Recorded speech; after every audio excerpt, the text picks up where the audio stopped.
Be back at you, and here we are going to do a different type of broadcast. Isn't exactly TCW TV. It's kind of non-canon and slightly different than the house shows as well. This isn't necessarily a tryout, just kind of a standalone thing. Obviously inspired by the G1 coming off the heels of Wrestle Kingdom 13. Felt inspired to do kind of a mashup historic G1, and being as though we are on the TMZ channel, I thought I would switch up the name, call it the Z1. But let's go through the competitors. This will be a 30-minute time limit league. 6 competitors per bracket and 4 brackets, with there being 2 finalists. So in this bracket we have Omega, Michaels, mystery opponent, Angle, Styles, Vader, then Flair, Rollins, Punk, another mystery, Hart, Okada, Naito, Savage, mystery, Brock, Daniel, and Kenta. And last but not least, Tanahashi, Steamboat, Misawa, Jericho, Ospreay, and a final mystery opponent. Definitely a mixture of styles here, and I think it'll be very interesting. Definitely some of the best workers throughout time. And you know, let's do some predictions here, because you know, I think that's definitely you know, this one I think will be the hardest one to predict. I've definitely done some leagues in the past that are in the archives. They were definitely fun to record. This one obviously I think is the first one that I've live broadcasted, but the only difference this will make if you're watching it later is that it'll be, you know, larger chunks instead of just one match per video. So, but as far as my predictions go, obviously, as I stated, there's 2 finalists per bracket. Okay, so we're going to have an 8-man tournament coming out of this whole shindig.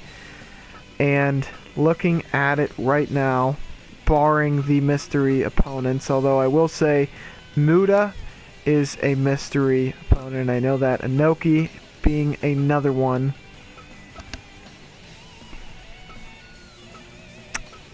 And Kawada is the 4th. And I swear, when it comes to 4 people coming in the Japanese name, I always forget who the 4th guy is. I can always remember 3, but I can't remember who the 4th is. Maybe it'll hit me as I'm going through these predictions. So, I think Angle will move through, and then I think just because of how stylistically different Vader is, I will say he will be the second one to make it out of bracket A. Then we have here in bracket B, everyone is very, very similar. I think I'm going to go mystery to make it. It's definitely a risk, but, you know, whatever. And then I think Brett is going to be the other person making it out of bracket B. Then here, I think I'm going to go Brock and Kenta to make it out of bracket C. I think just they are definitely the 2 outlanders when it comes to this bracket. D-Bry, Savage, Naito, all semi-similar, and Kenta and Brock are just, you know, more brutal, stronger. I think that'll play a huge difference. And then this one is another very, very tough one. I think Misawa will make it out. And then man, I think I'm gonna have to go mystery again. I'm excited, man, and let's, you know, if you have your predictions, I would like to see them in the comment section. Let me hear who you think's gonna win. I think for this broadcast, at least, I will just be doing. I think I'm gonna have to try to get one match for every single person, so that will be 3 matches per bracket, I believe. 4 brackets, 12 matches, right? 3 matches per bracket. 4 brackets, 12 matches. Fairly confident in that math. So expect 12 matches for this video if you come in live, and let's just get it started.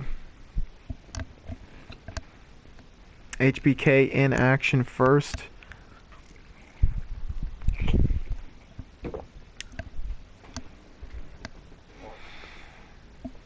It's definitely exciting to kick off one of these leagues or tournaments.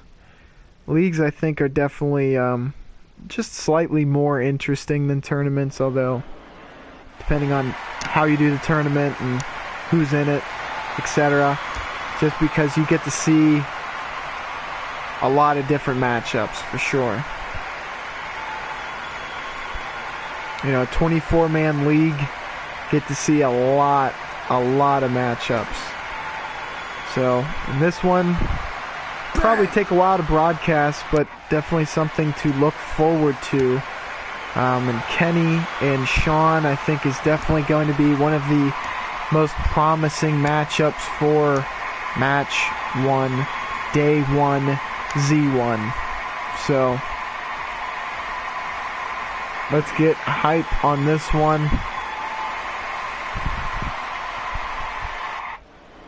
Obviously, with there being 2 finalists, a win here isn't absolutely necessary, but obviously you don't want to start off with a loss.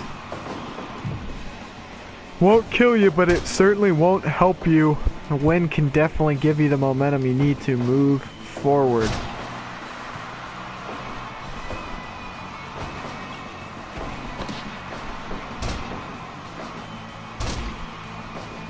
As far as, I know there's probably some New Japan Pro Wrestling fans watching this, which I would say, how did everyone enjoy Wrestle Kingdom 13?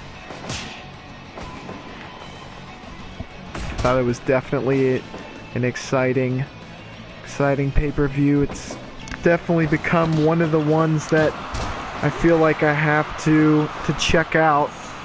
You know, it's kind of has that legendary status now to where, you know, there's bound to be, you know, one great match and not one, but probably multiple great matches on every occasion, and definitely a lot of talking points coming out of it. I know Kenny Omega is definitely one of the biggest talking points coming out of that pay-per-view for sure, and definitely the drama as to where he's gonna be in 2019. I'm definitely interested in that. My prediction would be All Elite Wrestling, but I think the prevailing theory right now is WWE. Maybe just my perspective is skewed, like the people that I see talking about it, posting about it. Maybe it's just them, but it seems as though the majority of people that I have seen are they've taken the stance that he's going to go WWE, and quite frankly, I think he has an opportunity to kind of do something that transcends just signing to a big company and getting a lot of money. I think the upside for kind of getting in on All Elite Wrestling at the ground floor is something that you really you don't get too many opportunities like that. In fact, I think this is like a once in a lifetime opportunity. Now obviously I don't know whether he would be vested in the company right off the bat. You know, I don't know how any of that structure goes. I also don't know whether it would be like fully written contracts to where you could not compete elsewhere. I would honestly, and I haven't heard anything about this, this is just my take. I would not be surprised. And wow, Kenny already connects with the one-winged angel and nearly gets the victory there.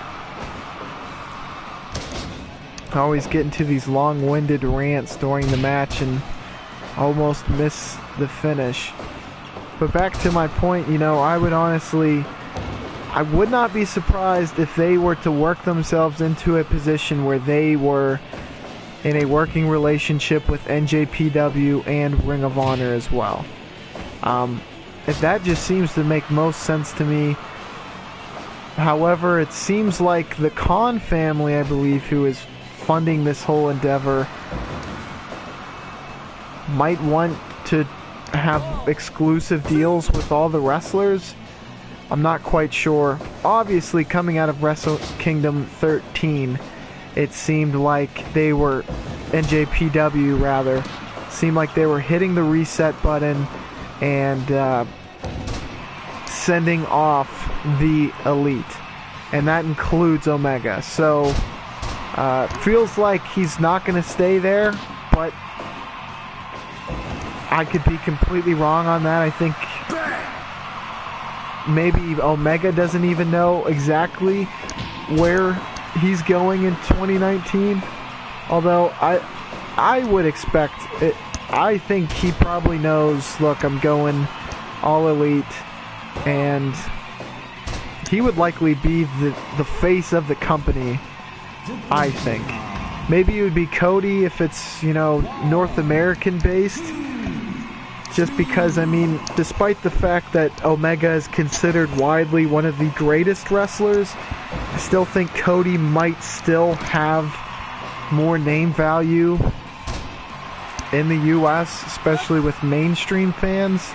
But I could be completely off base with that. I think there's definitely an argument to be made for that. However, just because, you know, despite the fact that Kenny was one of the biggest names in New Japan, the exposure from overseas wrestling does get slightly diminished, whereas Cody, who had longevity on the biggest wrestling stage in America, would gain popularity in that fashion. Not to mention the fact that he's part of one of the wrestling families in America. You know, being the son of Dusty Rhodes and brother of Goldust also has a large impact on that as well. And Omega is able to get the victory in short fashion here, and he puts away HBK super quick, like a super freak, and that is going to earn him 2 points in day one of the Z1 tournament. That's certainly going to help his chances of making it out of bracket A. That was an interesting, fast-paced, high-level match there, and Omega certainly looked to be on a different level.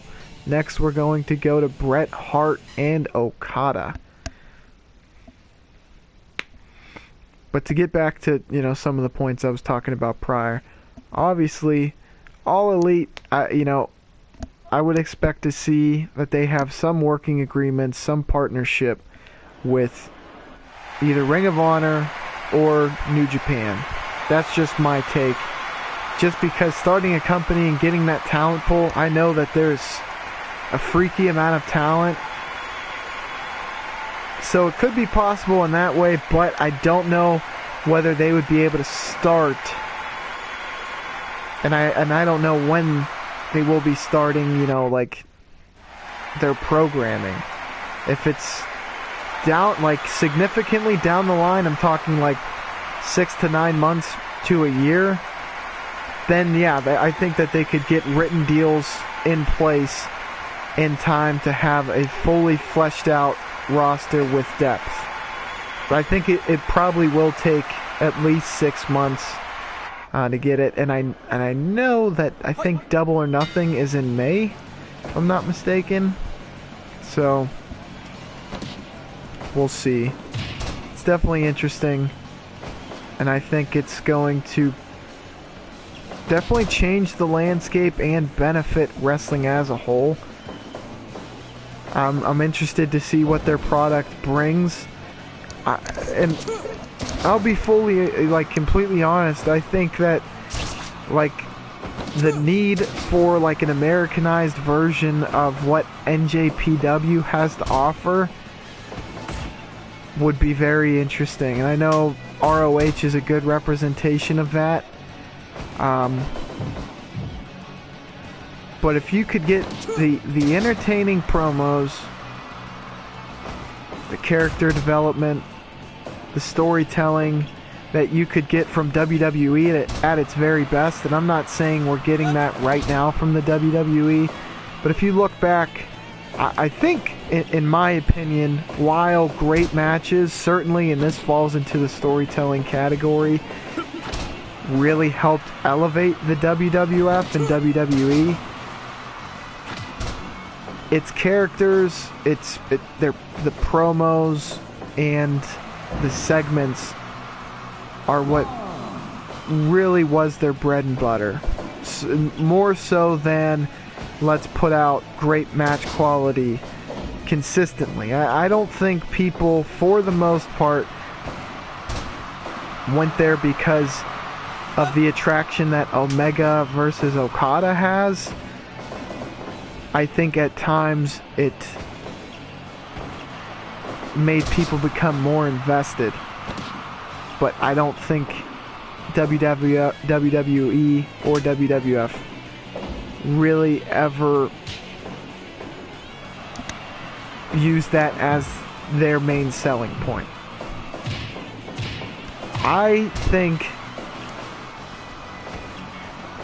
that All Elite definitely has a huge opening to where there are products that I mean, there's gaps in the marketplace. There's people who want the style that NJP has to offer, but obviously there is a slight language barrier, obviously, so you kind of miss some of the storytelling that you would get otherwise. And if they could do something like that eventually, then I think that they will be a mainstay in the American wrestling zeitgeist. I think that's a recipe for success, in my opinion. And they could pull it off without Omega, but I think having Omega aboard would definitely help. I think it would make them an instant player if he's the face of the company. That's just my take. Agree or disagree, I'd be interested to hear.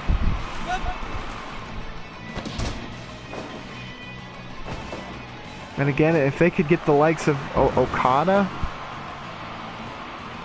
stop by for like a series of matches, and vice versa, I mean, I think NJPW, if they would definitely, I think, be open to that, especially once we start figuring out what type of talent they're getting, because I think there's definitely some indie stars that they don't have access to yet that they would probably like to get their hands on at some point. So, I mean, even in the early stages, if they can put together some deals, then they become someone to where they have leverage to be able to work partnerships and agreements with other guys to really turn it into something special. Okada's going for a choke here. It's super exciting stuff. And plus we're getting towards the Road to WrestleMania, and truth be told, I feel like, you know, it's been a kind of a weird year. It's been a very weird year, and you know, I think if Becky Lynch didn't take off quite the way she did, this year was lost. And I'm not often so pessimistic about it, but man, that Seth and Dean feud essentially wrote itself, but they decided to write over it, and it just came out very poorly. People were saying it was boring. I honestly, while I watched the match, I didn't think that. I didn't think it was a boring match. I did think there was some storytelling there, but the cards are very long, and I think people really expected a great match. And I will say, you know, AJ has been on a tear. Daniel Bryan has had a very solid 2018. So I guess it was kind of, I mean, it was a little bit of an overstatement as far as saying the year was lost. I think SmackDown did some really good stuff. Samoa and AJ was interesting. But I will say they never took it to the fourth gear, I don't think, besides with the women's division and with Becky. I think they are the only one that has the salvageability to be able to really turn it on come WrestleMania time, where people are like fully invested and there's a lot of momentum going in. Anything else, I'm yet to be invested myself. And as far as what they're going to do in the main event, I really don't know. Again, women's division's the only thing that makes sense. Last year, and the Rainmaker finishes off Bret the Hitman Hart. What a match, and he will gain himself 2 dos puntos. What a performance that was, as both Omega and Okada are taking out the likes of Bret and Shawn. Definitely a generational gap there, and it seems as though the student is surpassing the teachers, at least early on, and we're going to see if that trend continues, as Naito will face the Macho King, Randy Savage, in the third match of the night. This one will definitely be exciting. Naito had himself a day on Wrestle Kingdom. That was very exciting. I think he told a good story there. I think NJPW is really unrivaled when it comes to these long storytelling. They really trust the attention span and the memory of the fans, which I think is something WWE does not. And I think it paid dividends come Wrestle Kingdom. Say what you will about Jericho's IC title reign, but I thought the ending accomplished what it needed to. So, and that, you know, for that sentiment, it did a pretty good job. And, you know, I think I said it earlier, they seem to have hit the reset button.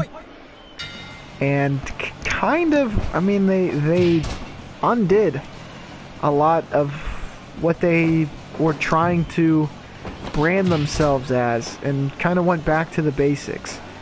And I know that a North American expansion was definitely a huge part of that, but it seems like the Elite kind of hijacked it. And, you know,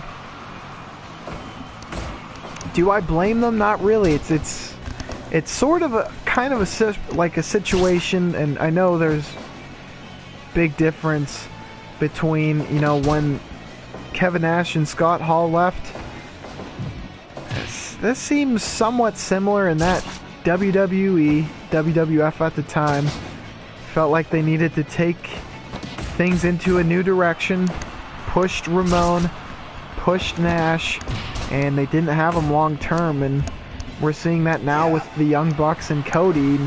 They really put the Rockets behind them in hopes of bringing the entire organization with them, and man, the Elite took that push and used it for their own good, which you have to be slightly disappointed if you're New Japan management, but man, you got to be ecstatic for how this year has begun, at least for the Elite. And you know, I'll stop hampering on that, but I truly do feel like this is going to be interesting, to say the least. This year is going to be very interesting in that regard.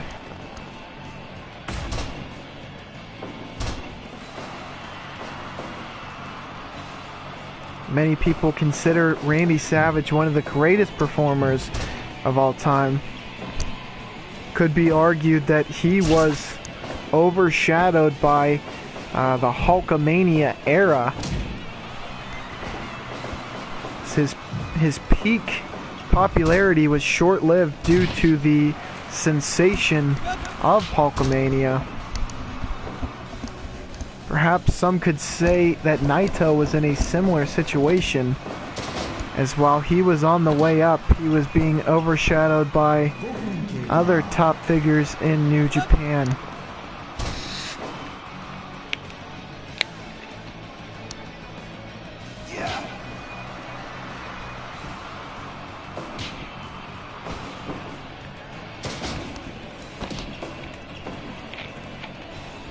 You know, the thing that I did like, I will say, and the reason that it's on my mind is because it's honestly the reason that I did this G1. You know, I watched Wrestle Kingdom and thought, oh man, wouldn't it be neat if I kind of built something towards a Wrestle Kingdom? And I figured let's start with a G1 style tournament. So here we are. But what I did like is the matches had a very different feel. You know, the Okada match differed greatly from the Naito match, which also differed greatly from the Omega Tanahashi match. They definitely needed that. Feel like if all three matches kind of tried to go for that epic main event style feel, then they would have overshadowed Omega Tanahashi. And so, you know, I felt like the Okada match was kind of shocking. It had sort of a similar shock value to when Brock and Goldberg faced at Survivor Series. It was interesting because it felt like something was off, and then you realized kind of what they were doing, and that's just tremendous storytelling. I think that basically everyone felt the way that they wanted them to feel.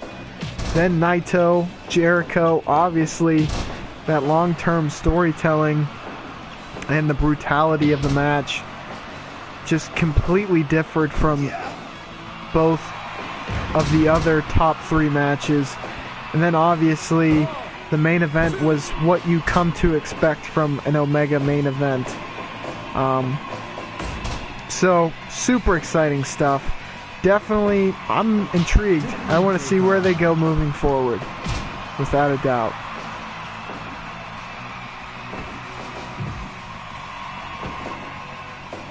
Savage is he's going to try to set something up on the top rope. Naito wants nothing of it.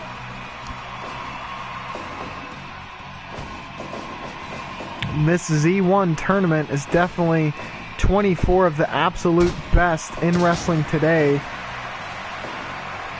Or not today, but of all time, rather.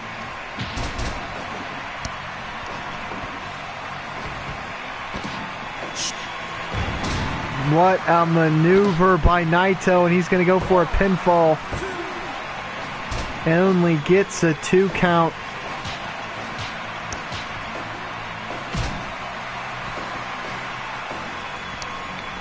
This is likely one of the best matches we've seen thus far. Surprisingly, Omega and Shawn was quick, and then Okada Hart was another quick one. So far, the New Age has taken over the Old School. Can Savage, change the momentum? Not quite sure, but these fans are coming unglued.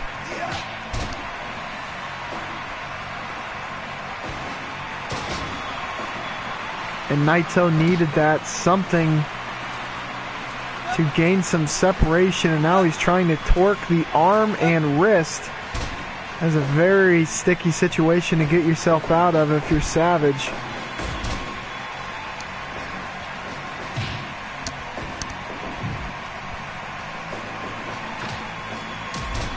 And look at this, as only Naito can. The combo from hell drops a Destino, connects, and this could be it. No, Randy Savage is able to kick out. Naito's probably wondering how Savage was able to kick out of that. I think that gives a mental edge to Savage, considering he took Naito's best shot, but Naito up to his feet first. This one's getting pretty spicy, mis amigos.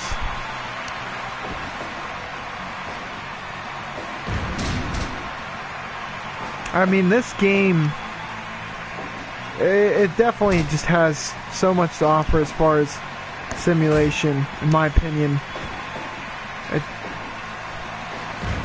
It's not, all 3 matches I feel like have been pretty different, and you get epic matchups like this. This is what makes it interesting, This is why I post videos like this. Definitely enjoyable. Hope you're enjoying yourself watching this video. If you do, don't be afraid to like or subscribe. Leave a comment, and I will get back to you. Especially if you have some requests, something that you think would be interesting, I'll definitely take it into consideration. Obviously, for the meantime, I want to invest in this Z1 tournament as Naito connected with another Destino. Then a step up Enziguri. He's going all the way to the top, and I don't know what the heck you would call that, a corkscrew moonsault. I'm not sure. He was careening through the air, moving in it seemed like 1,000 different directions.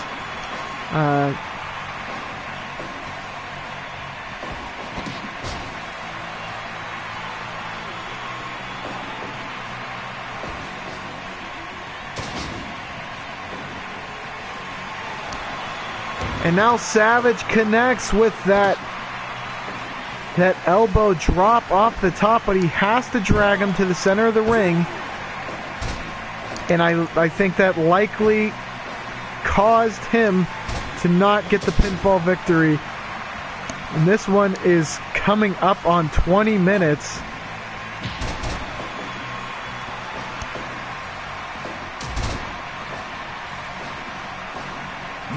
Again, there are 30-minute time limits here, and with 2 points for a win, I would have to imagine that if there is to be a draw, that both competitors would get 1 point each, which would not be the worst thing in the world, but all things considered, I think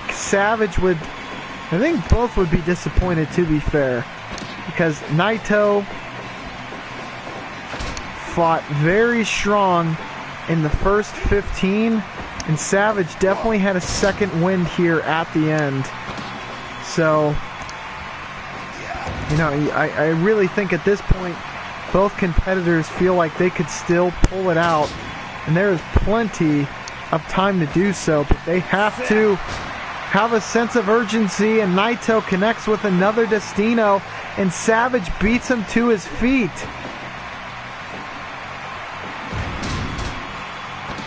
This one's getting nutty, ladies and gentlemen. Nice clothesline there from Savage.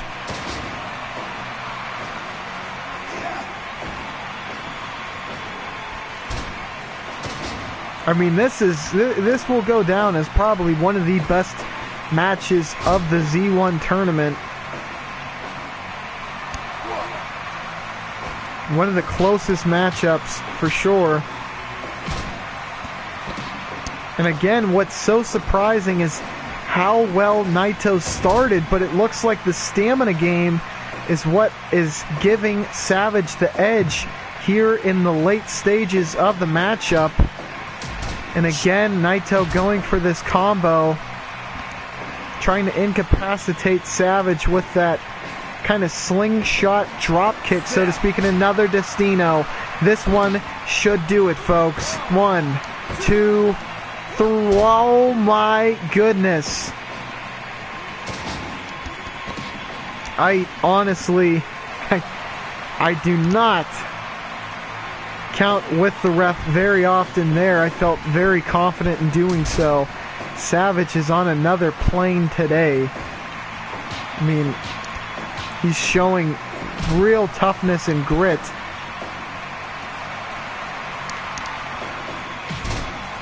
These two might be seeing each other later in the tournament, especially after this display, and Naito is looking to finish it, and that's all, folks. That's all she wrote. It took God knows how many, probably a half dozen Destinos before Savage was fully put away, and that is our longest bout so far, and definitely our best bout so far. Definitely a 5-star bout if I have ever seen one. Finally, we will get some action from Bracket D, as Tanahashi's going to take on Ricky the Dragon Steamboat. This one's going to be very interesting. No doubt about it. Definitely saw how Tanahashi matched up with Omega, and I feel like Steamboat is definitely in the Omega category when it comes to greatness and in-ring capabilities, and throw Tanahashi in there as well. Really, all 24 competitors are some of the best workers to have ever graced the ring. A lot of interesting matchups to look forward to, and this is yet another one.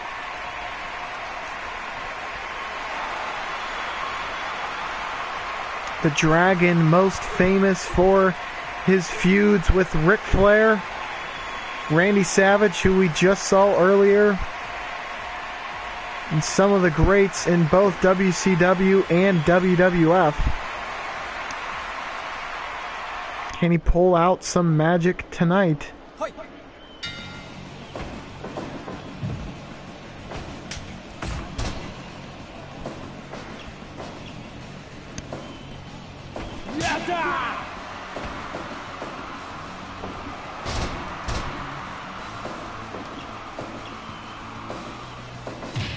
You know, I've listened to Ricky the Dragon recount some of his stories while working in the Carolinas for Jim Crockett Promotions,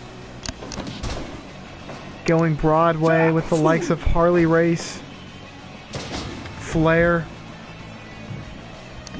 seemingly a nightly occurrence.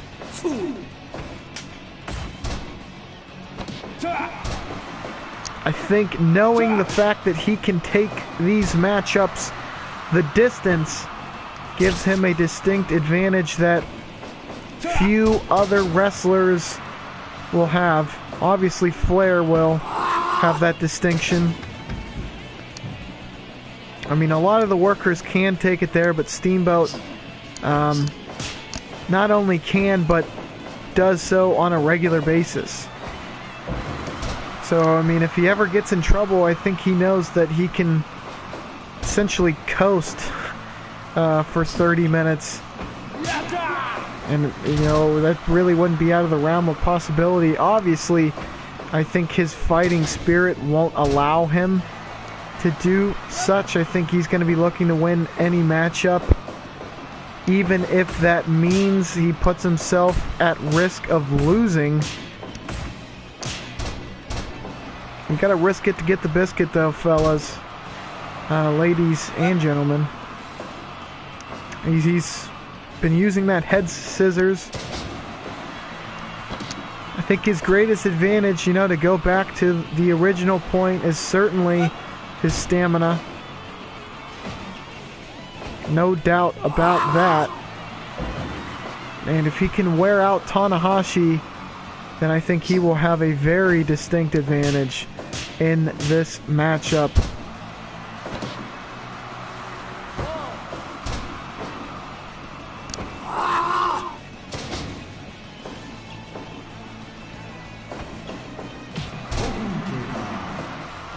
I mean, these are two great athletes, two in-ring technicians, and a Northern Lights suplex, and look at that bridge. Absolutely miraculous.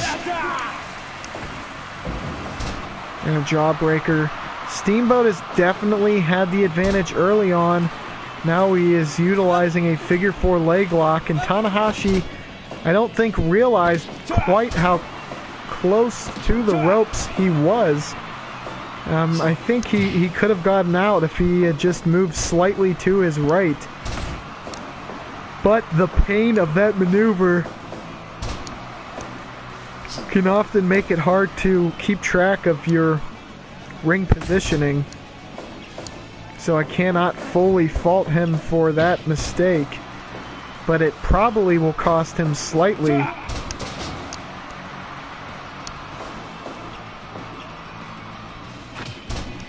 Definitely had some great matchups so far. A lot of legends and a lot of the best talent that we did see just a few days ago for the Wrestle Kingdom event.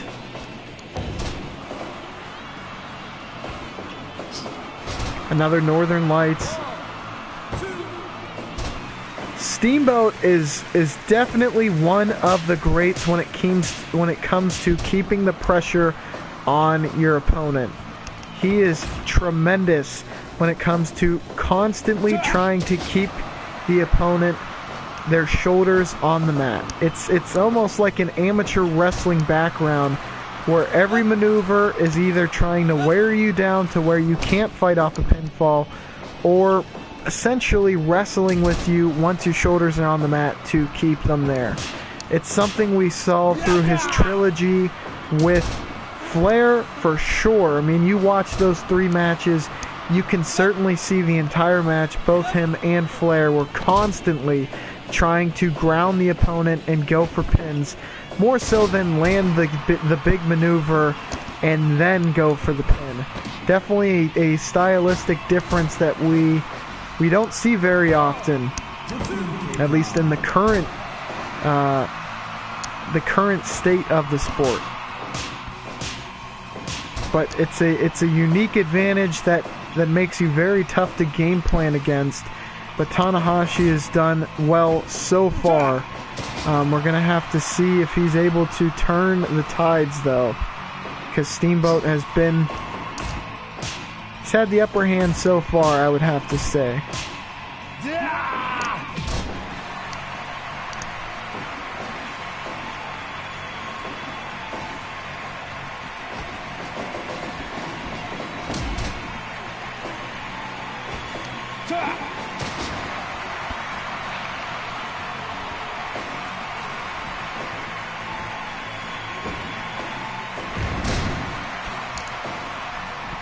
Going to go for that high fly flow, and he gets it, but Steamboat is in the ropes. So it does Tanahashi no good. although it probably did take a lot out of Steamboat, and obviously there he was unable to bridge on the Northern Lights suplex.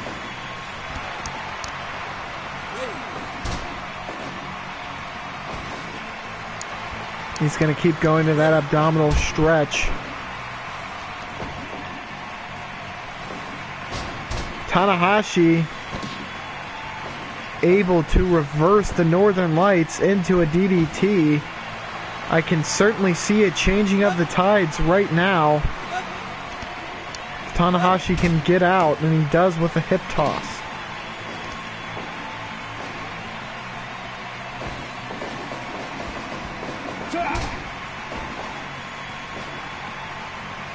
He's going for a Styles Clash and into the pin.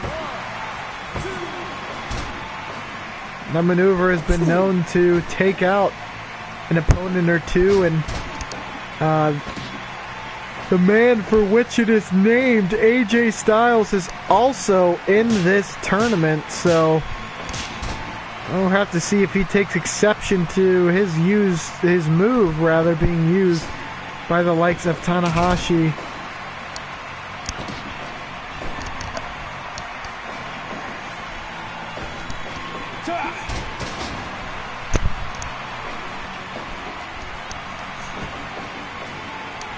This has definitely been one of the more exciting matchups. They're scratching and clawing. Match 1, I think, is definitely the one where you are going for it the most. Obviously, once your back gets kind of put into a corner where it's a must-win, you might be able to pull out more juice, but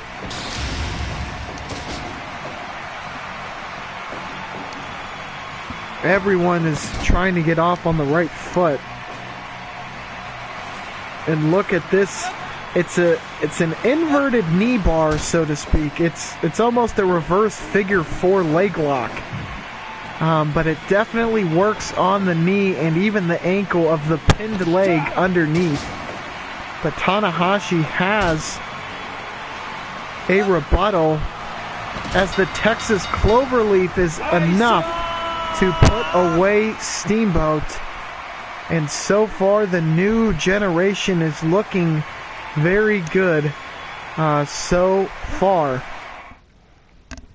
Those 2 points are definitely going to help Tanahashi. He is looking good so far.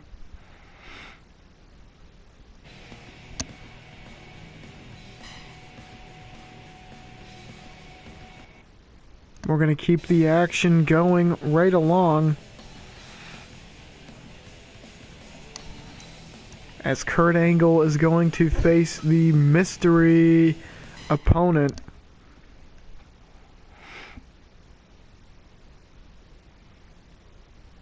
Angle, certainly one of the very best workers for the WWE in the early 2000s. One of the quickest to take on Shinsuke Nakamura. Wow, okay, well that is the 4th man. So Shinsuke, Muta, Inoki, and Kawada are the 4. I'm not sure if it's in that order. If I got it wrong, I think it's Inoki instead of Muta first. But regardless, we will find out soon enough. This is going to be a very, very interesting matchup. As I said, though, Angle took to wrestling like a fish to water. Obviously, he has that tremendous amateur background, but Shinsuke is one of the opponents that he will be facing that will also have had a shoot background, so to speak. This one will probably be very stiff, very hard-hitting, and very entertaining, without a doubt. I would expect a lot of suplexes, a lot of kicks, a lot of knees, and not quite sure who is going to be getting the victory, but it's going to be hard-hitting one way or another.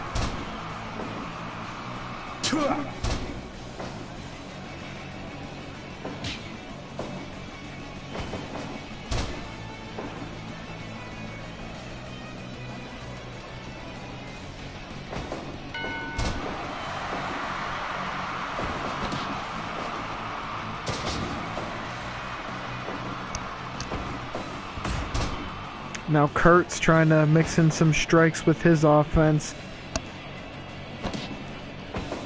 You have to think, at least for matchup 1, like I was saying, you definitely want to get off on the right foot. Obviously, no one comes in with the intention of losing.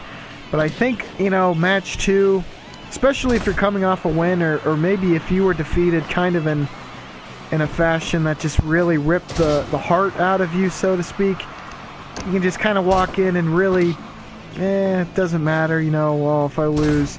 I wouldn't expect that from any of the competitors here, but match 1, you probably also do the most game planning. It just is what it is. And with these two, man, they definitely have their strengths, but there's a lot to look out for between these two. And there's not a whole heck of a lot of ways you can practice facing someone who is as elite in their particular strength. So I think you come in, there's going to be some culture shock, so to speak. I don't think Shinsuke is going to be thrown by another man the same way that Kurt might be able to, and same goes for the striking that we are likely to see from Shinsuke. Who knows? Often in these type of matchups, one person just can easily blow out the other. So we'll have to stay tuned, keep our eyes peeled, because this one could end at any moment.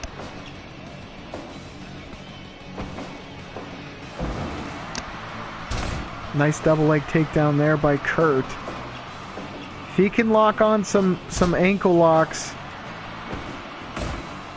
that could really be a game changer. It would certainly take out a lot of Shinsuke's offense. And now he's got, that's a knee bar. And Shinsuke was going for the ropes, but able to break out. Did not need to get there.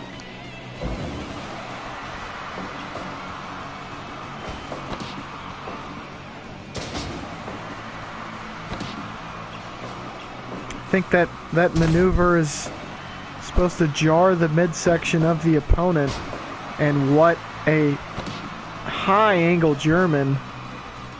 And Shinsuke might have came down on his head on that one. Not sure whether he was able to fully rotate, but a backslide is incorporated too close to the ropes.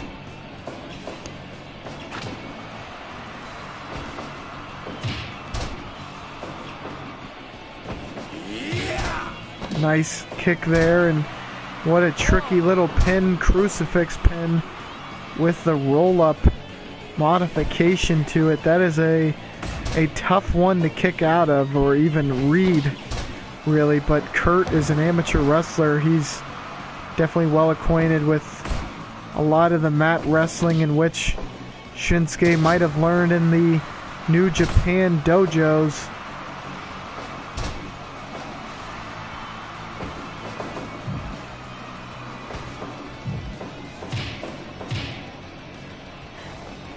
There's some good vibrations for Kurt.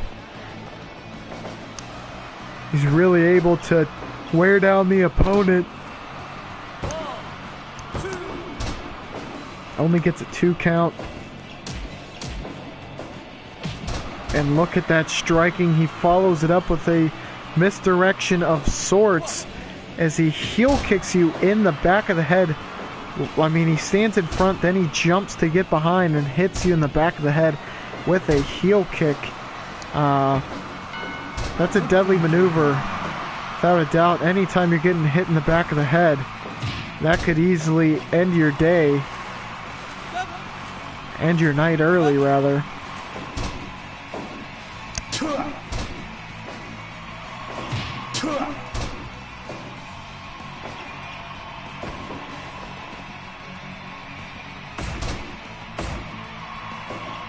Shinsuke is... Wow, look at that high bridging German suplex, and he's taking a page out of Kurt's notebook.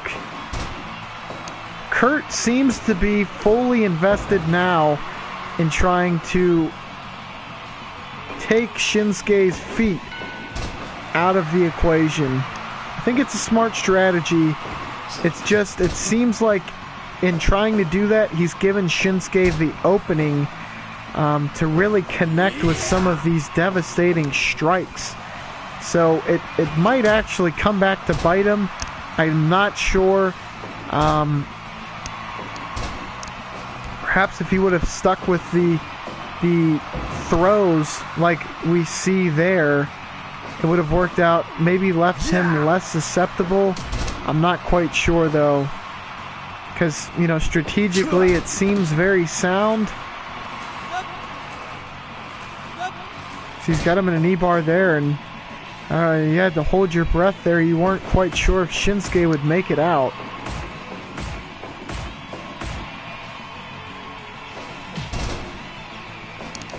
And the King of Strong Style gets drop kicked back to earth. Come on. And there's an angle slam, and it sends Shinsuke careening out of the ring. And look, their amateur backgrounds, their mixed martial arts backgrounds are coming out in full force right now.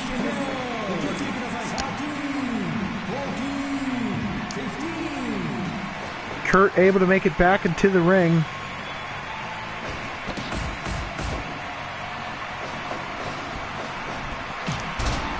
And there's the knee to the back of the head. But my goodness, Kurt is a man possessed. Anytime he starts throwing his opponents, you know that the end could be near.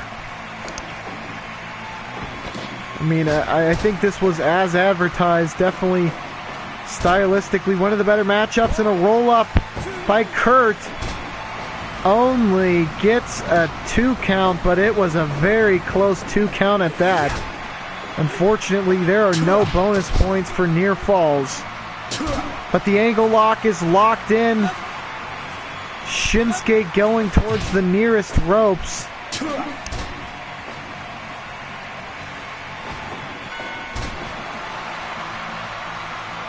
This one could end at any minute.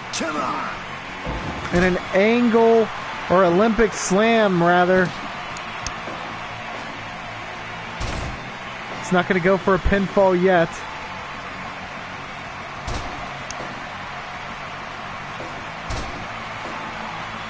Kurt knows he has him where he wants him. He's playing tentative, trying not to make a mistake, but oh, he counters right into another ankle lock. But Shinsuke was launched seemingly directly into the ropes. What a maneuver there. These guys are pulling out all the stops. And a knee off the top.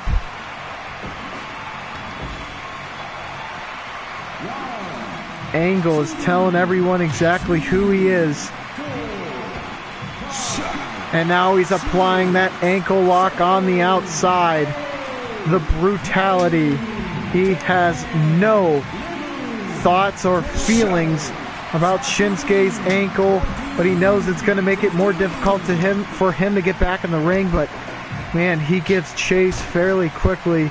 Here's something to keep in mind. How will that affect the kicks and the knees? It doesn't matter. Shinsuke's going for a backslide. I thought he had him. That was as close as it gets, folks. Man, these matchups are really starting to amp up. And a low blow by Shinsuke. Not out of the norm since his move to the WWE.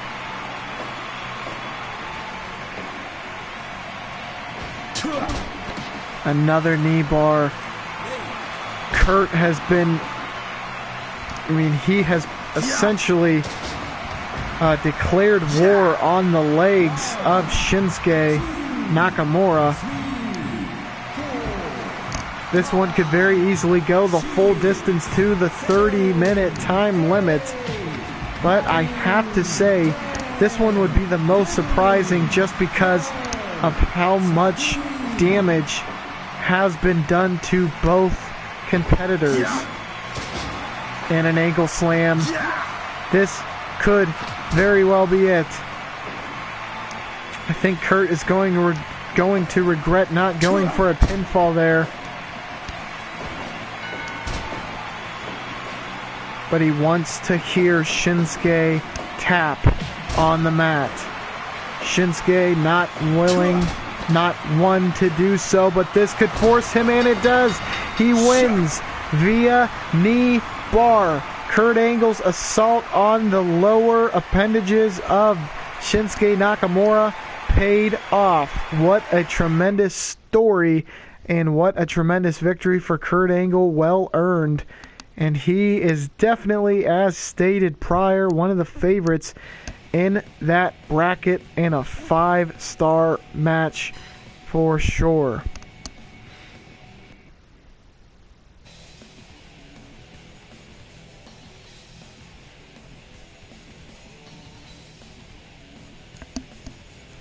Next we have mystery opponent versus CM Punk. I believe this to be Antonio Inoki. Perhaps it's the Great Muta. We will find out in a few short seconds. Irregardless, another NJPW alum is going to be going up against one of the WWE mainstays, someone who certainly made a name for himself in the WWE, and it is the Great Muta. Seemingly unscoutable, very hard to game plan against. I'm not sure what type of strategy CM Punk will try to institute against him. Probably the same one he does most opponents, and just hope he can find his way during the match. But this one is definitely going to be interesting, ladies and gentlemen. Let's see. Let's jump right into this one. The Best in the World versus the Pearl of the Orient. Two technically great wrestlers with an eye for the flair.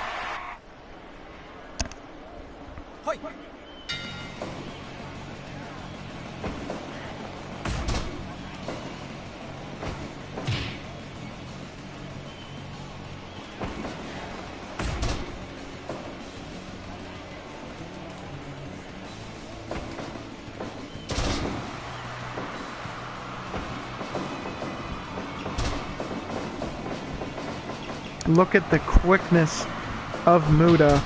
Certainly one of his biggest advantages.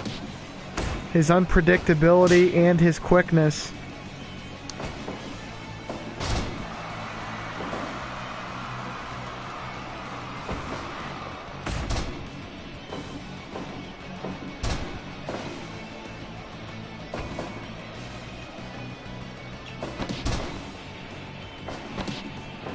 And look at this bow and arrow hold. Trying to torque the lower back of Muta. Muta, much like Shinsuke, has very lethal strikes. CM Punk has the ability to use submissions, much like we saw Kurt do, to kind of extinguish the flame in which we had seen coming out of Shinsuke, but I'm not sure whether he is nearly as proficient as Kurt Angle is. Time will tell. And also, the violence, brutality, all-round unpredictability that we've seen from Muta is sure to throw any competitor for a loop. We know CM Punk has faced the likes of UFC competitors, a lot of the different competitors around the WWE, and a lot of different names coming up the ranks of ROH and the Indies, but not sure he's ever faced anyone quite like the Great Muta.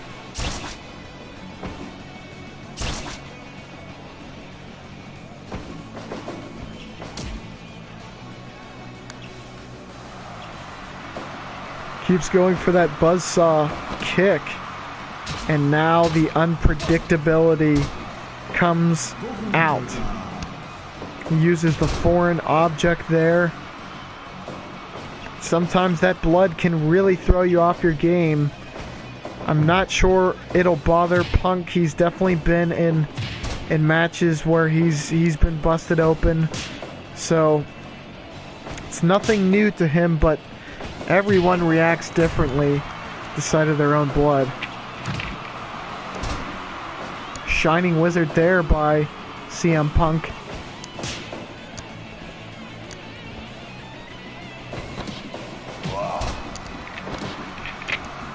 He's going for a pin after a giant chop. Little Judy chop for your trouble. Now he's just crushing him into the corner. Trying to use that mist. Again, the unpredictability factor coming out in full force. And a rock bottom by CM Punk. You only see him bring that out for special occasions.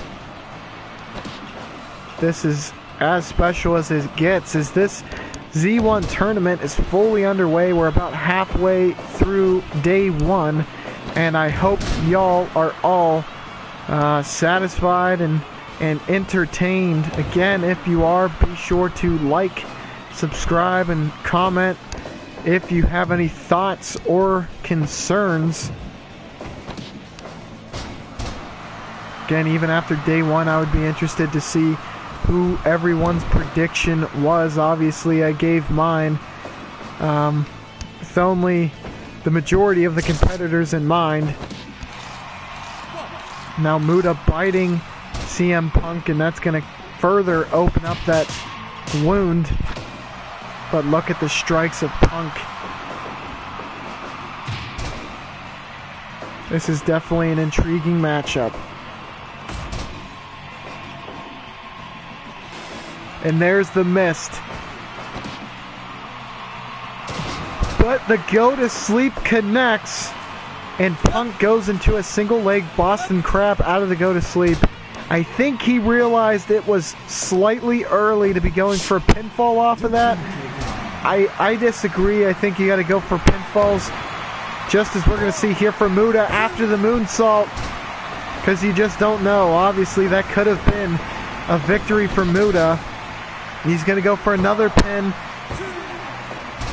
Only a 2 count. Wow.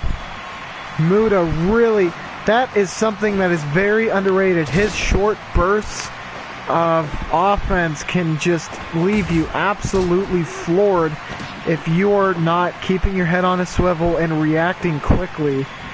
And another moonsault. It was on the back of Punk. So I'm not sure whether he got the full effect. It can definitely injure them more, especially since they don't see it coming. But the negative is they're not in pinfall position coming out of it.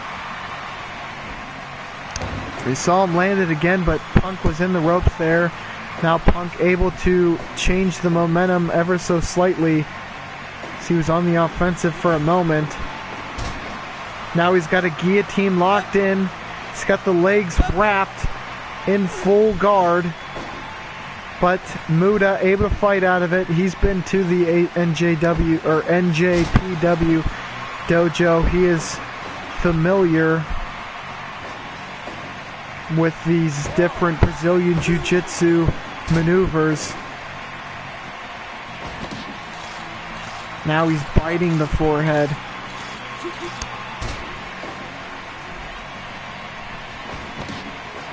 Muta's been able to put CM Punk through a certain amount of hell in this limited time in which this match has already elapsed.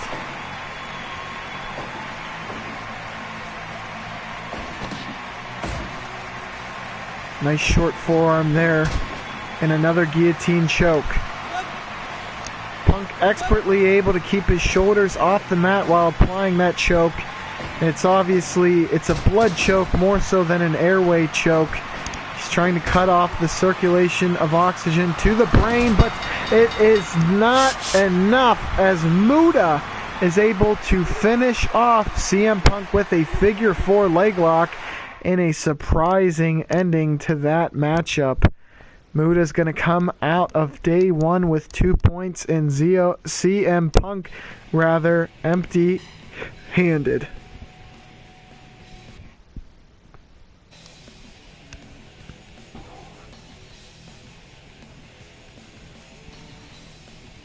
Up next, Brock Lesnar, I believe, will be going up against Inoki. And I do not know who I give the edge in this matchup. This is going to be an interesting one. Two very similar competitors, both shoot backgrounds, both tremendous.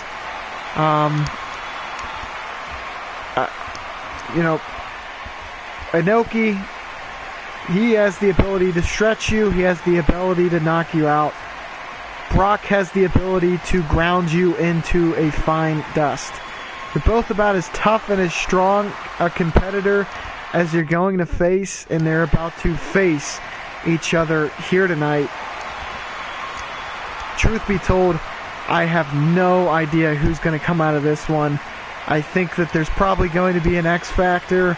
Could be strength, maybe stamina.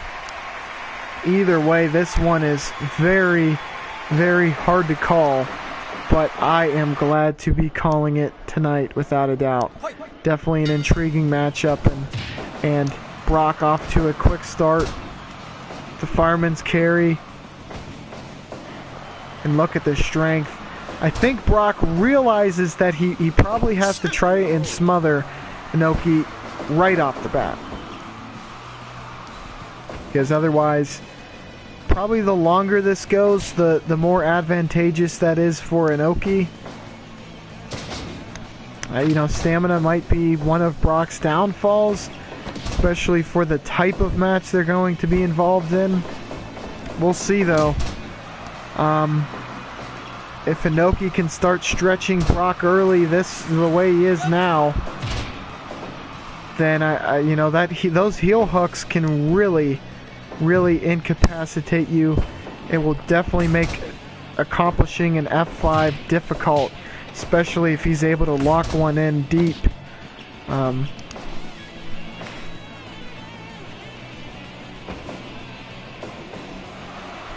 look at the strength by Inoki, able to pick up the seemingly much larger Brock. Obviously, these guys are both heavyweights, without a doubt, but I would say Brock probably has perhaps a 50-pound weight advantage over Inoki.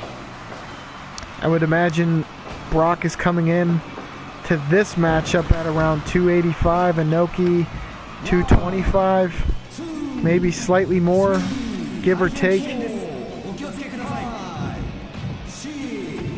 And they are on the outside. This is always a recipe for disaster. And Inoki picks up a weapon and he brings it into the ring with him. And he's unable to use it to his full advantage. Now they're striking back and forth.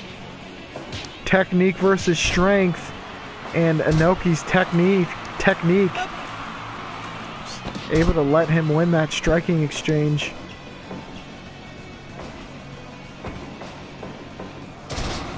Nice gut wrench suplex there by Inoki. He goes into an armbar.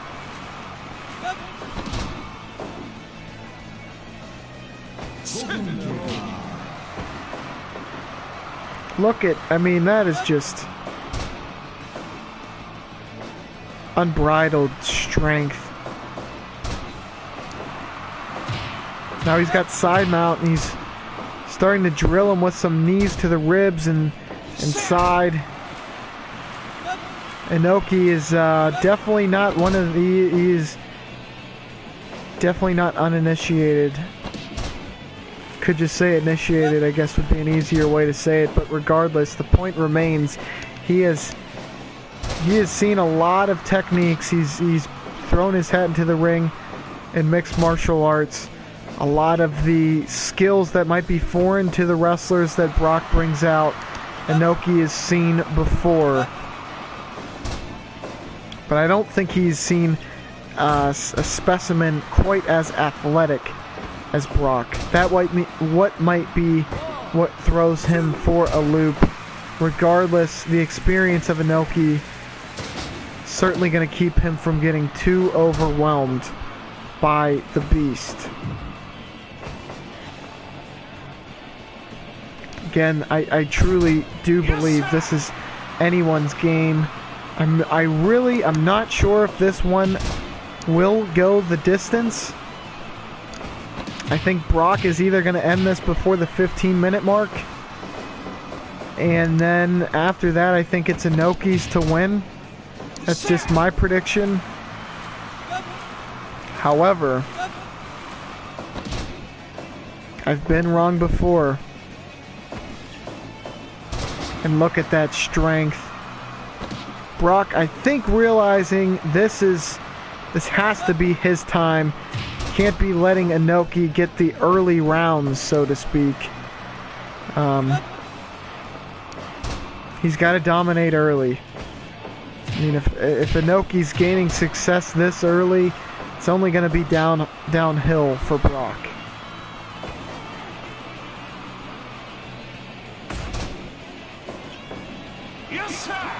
And he's going to go for that enziguri kick, and he connects.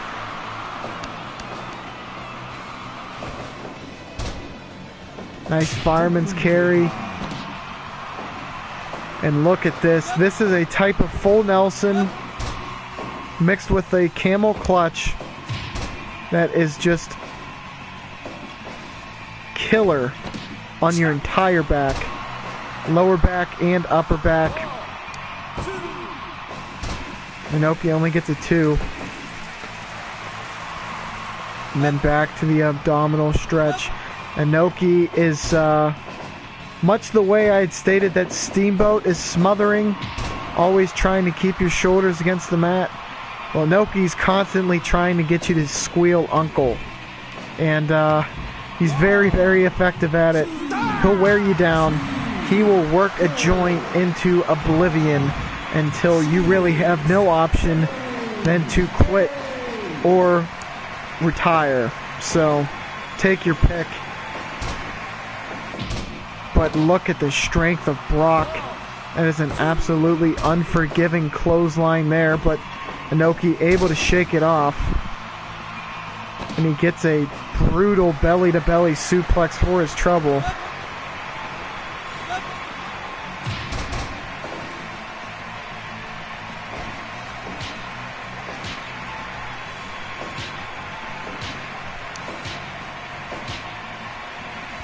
We are only at the 13-minute mark, but it has really felt like these two have been going to war for about a half an hour, truth be told. I've seen a lot of impact in a little bit of time. Again, that's why I just do not see this one going the full 30. And he's going for that devastating triple power bomb. I mean, how the heck are you expected to last 30 minutes when some absolute beast of a man is tossing you like a rag doll? But Inoki is shaking it off so far, and I'm telling you, one of these submissions are bound to catch Brock. He's got to be looking to finish this one very, very soon. Otherwise, I can see him losing this one via submission. If he can connect with an F5, I think it will be enough at this junction. What another great suplex. Each variation more deadly than the last, and there's the F5. He's going to be going for a pin. 1, 2, oh my goodness. Inoki's got the juice. But what the heck is that? Almost a muscle buster suplex brainbuster variation. I mean, it was absolutely brutal. Now Inoki just hitting Brock with a barrage of uppercuts. this one has turned into a fight very quickly. Inoki going to the top. He drops a knee, trying to draw the air out of the lungs of Brock. Not a bad idea.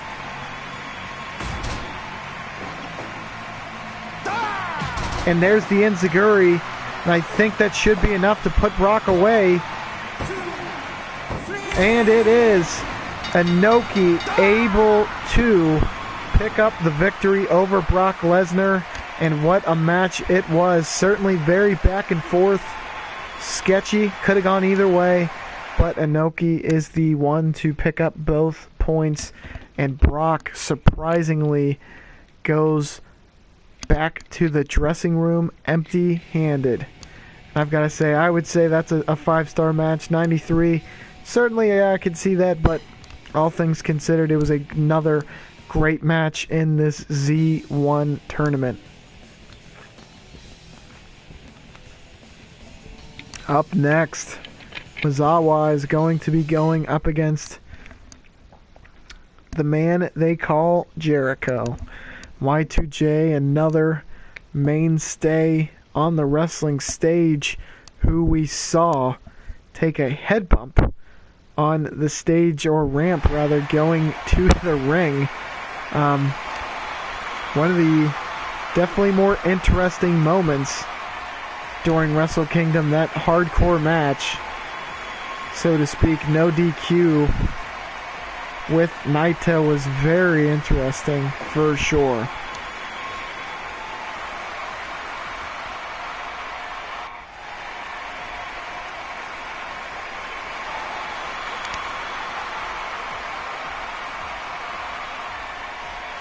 Misawa, another competitor, one of Japan's absolute best, known to put on a tremendous match or two in his career. This one could very well be another 5-star bout. Obviously, Misawa has had wars in AJPW. He is considered the greatest by some. He has had almost too many 5-star bouts to count. Many of those coming against Kenta Kobayashi, who is another member of this Z1 tournament, and Kawada being another.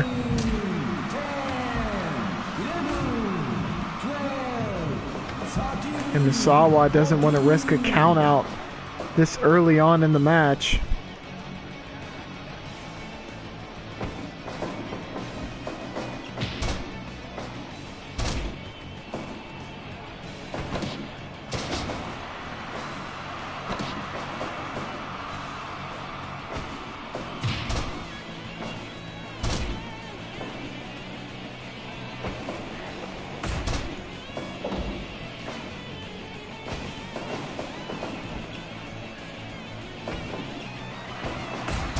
Misawa, definitely known for those elbows, forearm strikes, as well as his variations of the suplex and the tiger driver.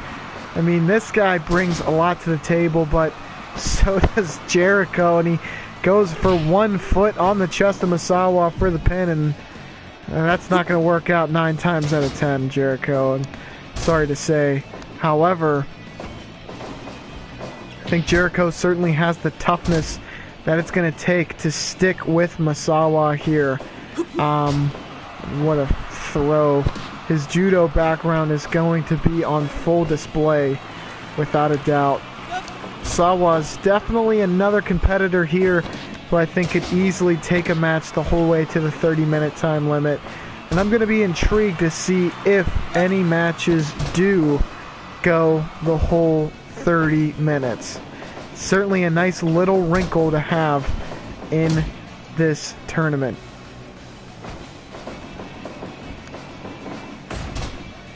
Nice spinning forearm there. Back elbow, rather.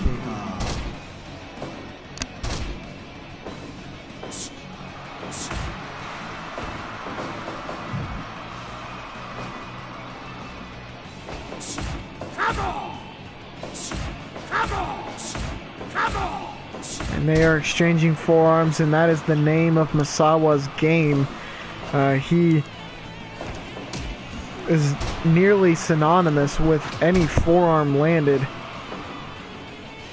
much the way Kenta Kobayashi is with chops to the neck at this stage. Now he's working the neck of Jericho.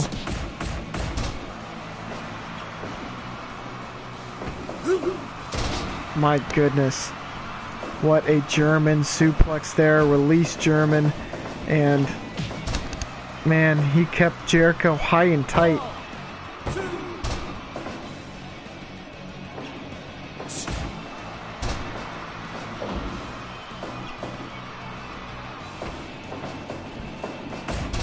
Nice back elbow there again.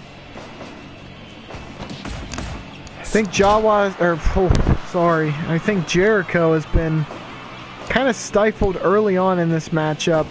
Misawa has a very high pace to keep up with, and I'm not sure whether Jericho is going to be able to meet that pace, and that might be his downfall. We're definitely going to have to see. Maybe he's playing possum, I'm not quite sure, but it is very in the realm of plausibility that Misawa is just too much for Jericho here in their match ones. So far it's come up all Misawa. 1, 2, 3. But never count out Jericho. He has toughness to boot.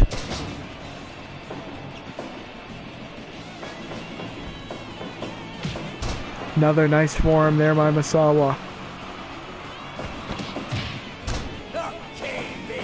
And now he changes the tides. He's able to lock in the walls there, at least for a moment.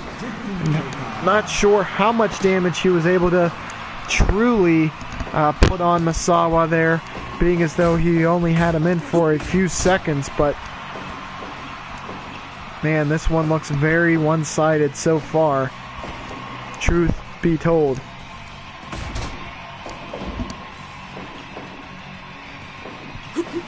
And a flaming forearm, countered by an atomic drop there. Fans are trying to get behind Jericho, but I think that could be it. The Tiger Driver, I guess the moments that it took Misawa to get into the pin allowed Jericho the time he needed to regain composure and kick out.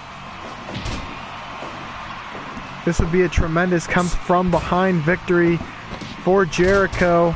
I really feel like he needed to dominate early, because I think Misawa, much like a fine wine, is only going to do better with time. Same can be said about Jericho's career, but as far as the pacing of this match, the fact that he's been dominated early, I do not think plays well into his hand. He lands a big splash there. And unsurprisingly, Misawa able to kick out. But what a moonsault by Jericho.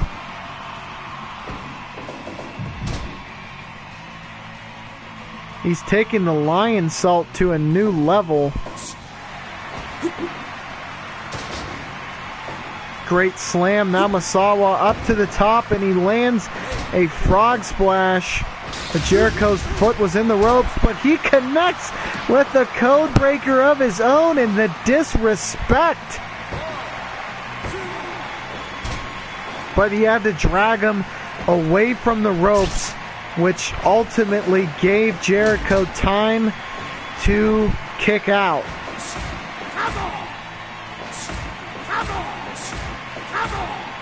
Irregardless of who dominated who in this matchup, regardless of how this one ends, I have to say tip of the cap to Jericho who has been able to stick in with one of the best competitors to ever grace the ring, and he nearly got the win. I really think if he would have hooked the leg, he might have cost himself a match due to his arrogance.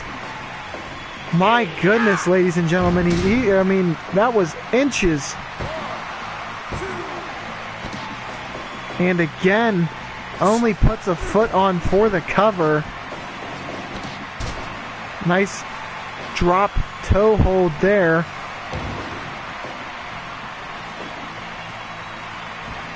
And another lion salt off the top ropes. But Misawa just has the answers. I mean, I might be cursing Misawa, so to speak. I really, truly did start to count out Y2J, but I should know better than to count him out, as he absolutely, he proves everyone wrong by pouring it on thick at the very end and picking up 2 points over Misawa. What an absolute upset victory there. It seemed as though Misawa had done everything he needed to get a win, and I would say that's another 5-star under both of these competitors' belts, and what a performance that was. That's absolutely crazy. Now we are on to the last matches from each bracket, and the last match for bracket A will be AJ Styles versus Big Van Vader. This one's going to be an exciting one, definitely a mesh of styles.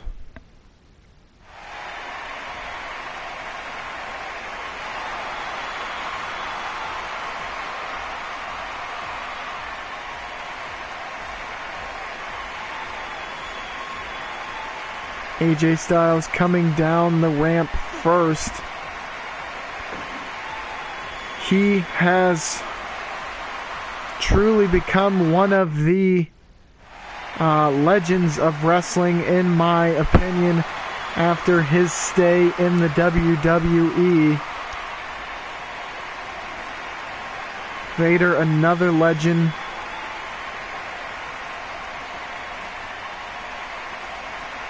Definitely no shortage of toughness in the ring between these two competitors. But again, definitely a change of style between these two.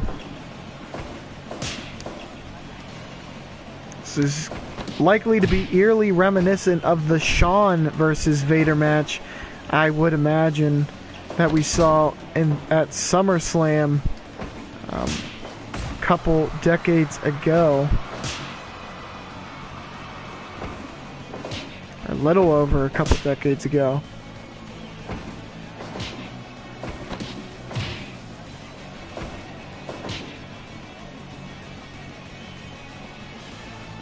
Feeling each other out so far, tentative to touch. I think Vader's strategy should be to try and smother AJ, but I think he is slightly tentative due to the quickness that AJ has. If he goes barreling in, it could easily put him in a bad spot.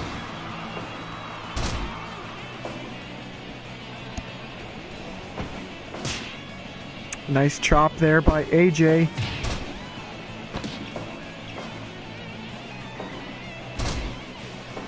He's working on the hamstring of AJ Styles now. Vader in all black. Definitely one of the more brutal competitors. One of the most powerful competitors in the Z1 tournament. AJ certainly fits a lot. He fits in very well with the more agile competitors that we have to offer.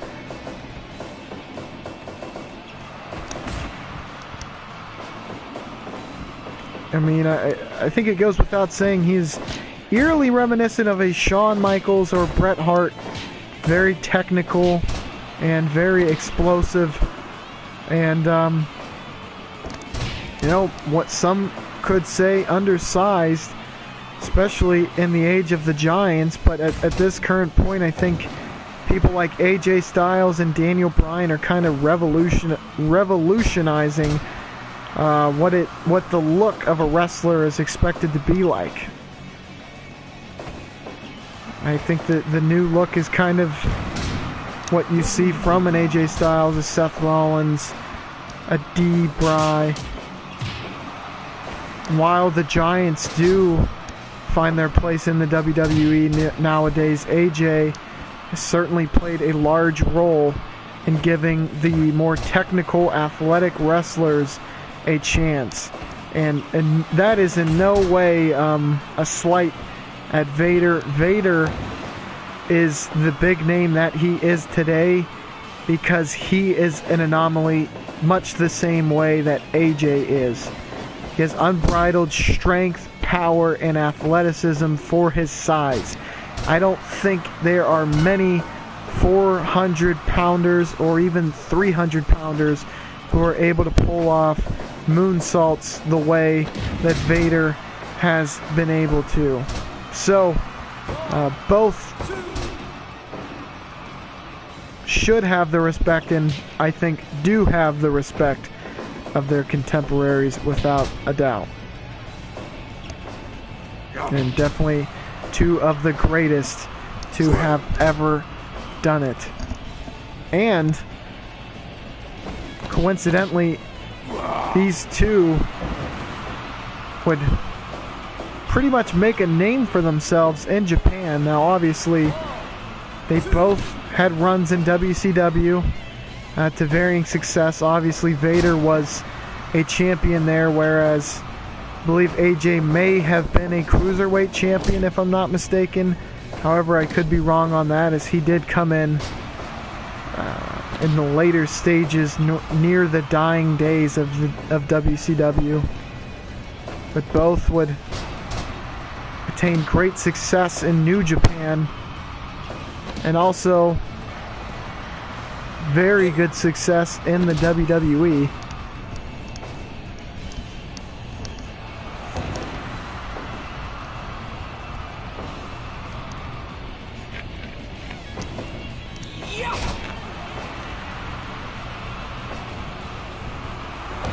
Look at the athleticism there from AJ.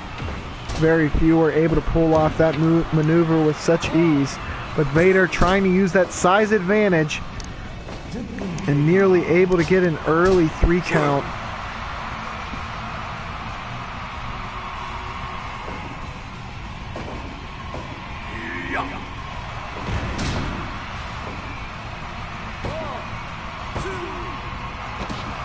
And wow, Vader nearly puts it away there to no avail.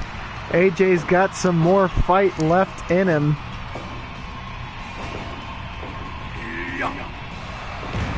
And what a power bomb by Vader. He is showing his dominance in full display here against AJ, but the grit and determination of AJ is also on full display. But it might not be enough. Now, he's definitely showing some heart here. And AJ is going for a Styles Clash. He could put Vader away right here and now. And he does. Tremendous. AJ sneaks a victory over what might be considered the toughest competitor on his side of the bracket. That's definitely going to be a big win for AJ and a stumbling block for Vader. We're going to have to see the development that comes out of that bracket moving forward. Certainly interesting, something to keep in mind.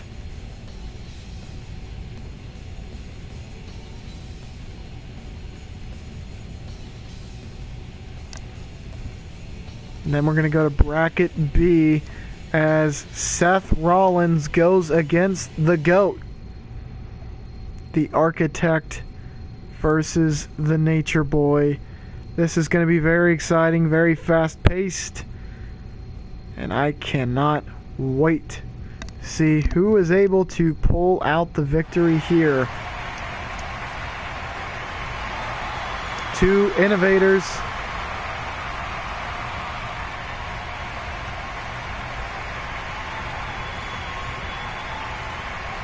Seth Rollins has certainly taken the ball in this new era we now live and progressed it without a doubt. He's been one of the top names in wrestling for a while, and the Nature Boy, years before his time. One of the greats in the ring and on the mic. He truly had it all. Now he's going to try to prove that he's still got it, so to speak.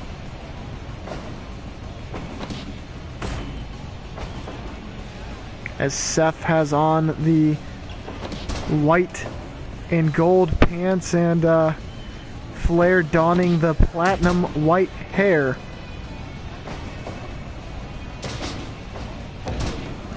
Both of these competitors would easily be a dark horse that could take this whole thing home.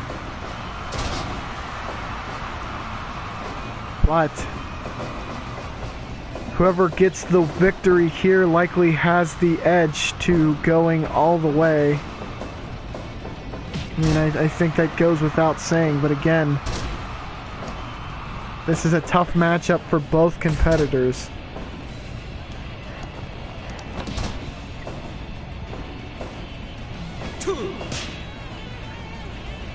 Flair already starting with the chops.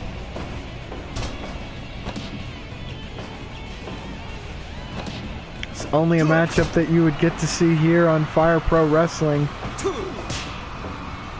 Hope you're enjoying yourselves watching this, ladies and gentlemen.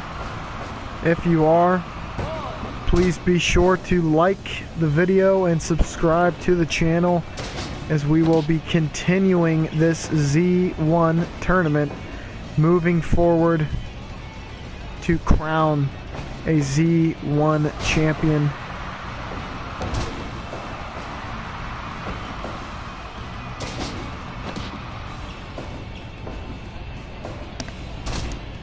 Nature Boy already trying to debilitate seemingly the leg of Seth Rollins.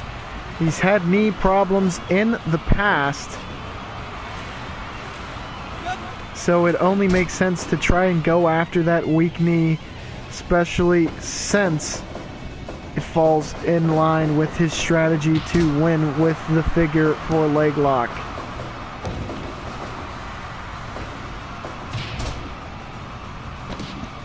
I think Seth Rollins coming in with that bullseye on his knee will give Flair an advantage, but keep in mind the plane accident of '72 in which Flair broke his back. This single leg Boston Crab will certainly take its toll on your back without a doubt. Seems like both competitors are going to be going after a weakness of the other, and you would expect such from two great psychologists and strategists in the wrestling game.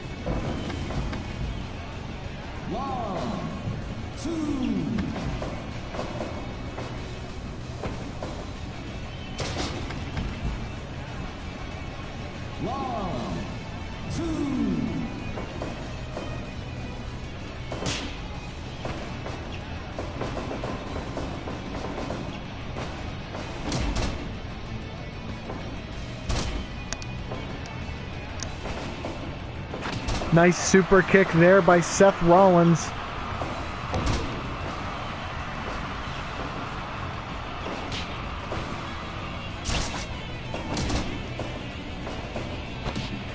And now he's going for a side headlock. Seth was in the ropes though. We're still seemingly in the getting to know you stage. But Flair locks on a figure four on the outside. And it seems like a good amount of damage has been done to that previously injured knee of Seth Rollins.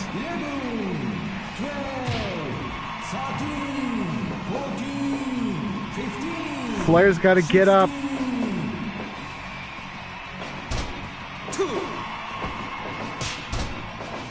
Now look at this. Just laying him out with those chops and then picking him right back up. And then back to work on the leg. And Seth is just bumping all over this ring.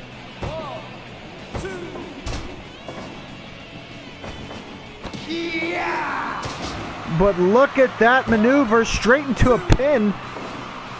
Goodness gracious, kind of a fisherman, but he hooks the leg on the way down. That is quite the maneuver.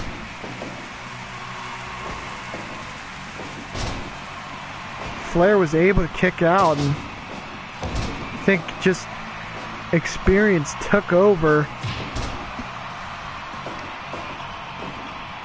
That's what makes Seth one of the greats in wrestling. I mean, he always brings something new to the table.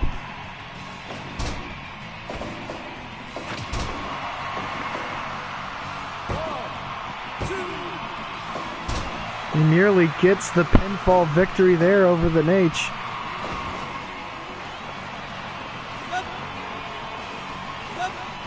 But Nate's trying to slow the action down ever so slightly.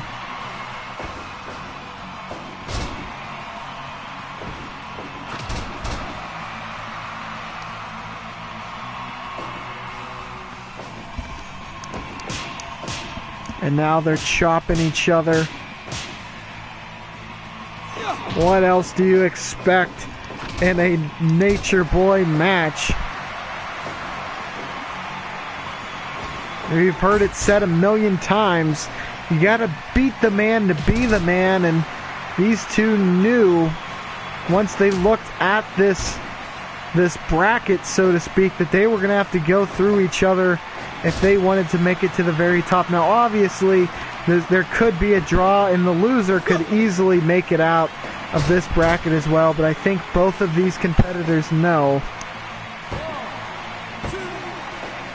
that a win here will go a long way towards advancing into this tournament. And you're seeing them leave it all on the line in this matchup, and Flair locks on the figure four leg lock. Can Seth withstand? And he does. Withstand, rather.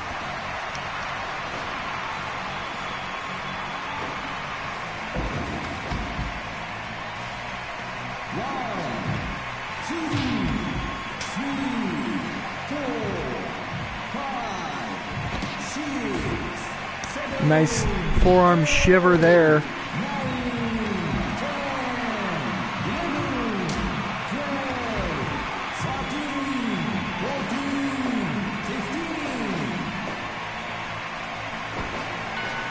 And a low blow by Nature Boy. Now he's going for a pin.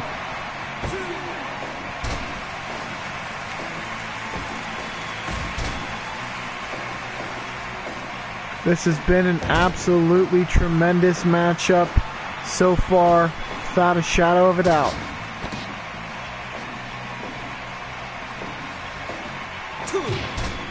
These guys have really given their all.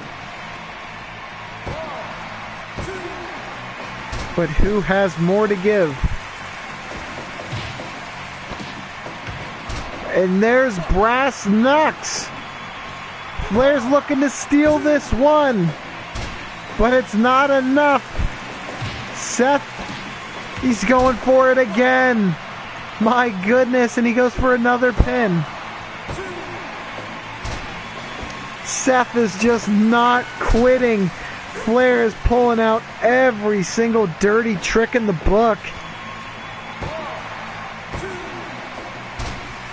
And And Seth is kicking out insistently.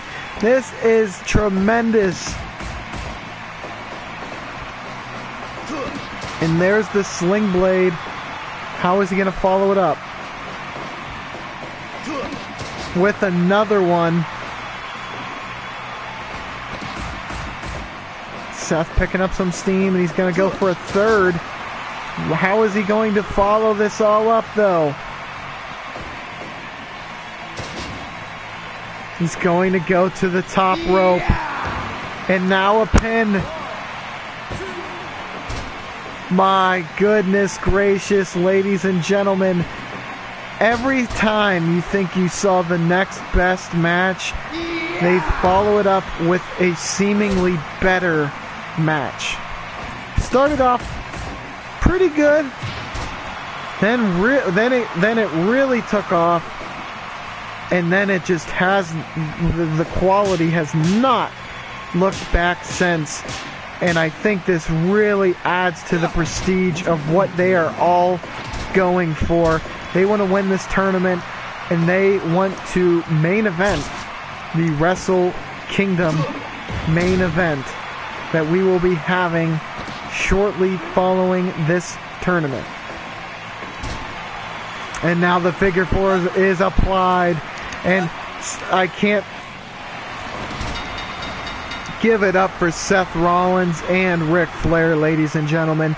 They both left it all in the ring for sure, but it just came down to the fact that Seth's knee could not withstand the punishment in which that figure four leg lock will put on your knee 9 times out of 10.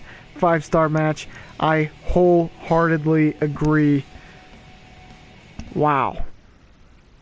That was a hell of a match. I'm really, I don't know how you can follow that, but D-Bry and Kenta Kobayashi are certainly going to give it their best shot. If there is anyone who can follow that match, these two very well might be able to. That was absolutely banana, and it was a highlight reel bonanza.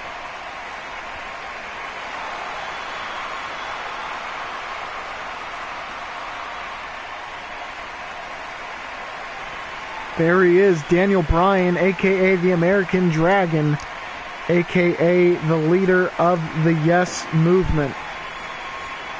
Yes, yes, yes!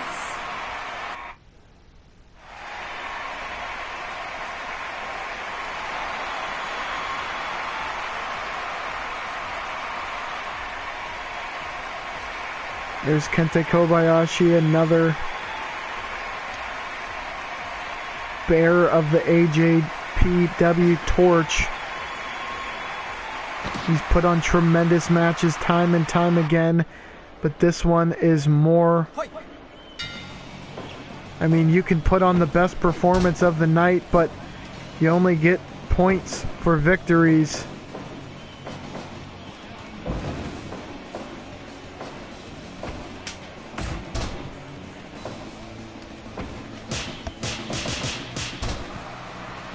But no matter what, us the viewer come out the winner on this one without a doubt.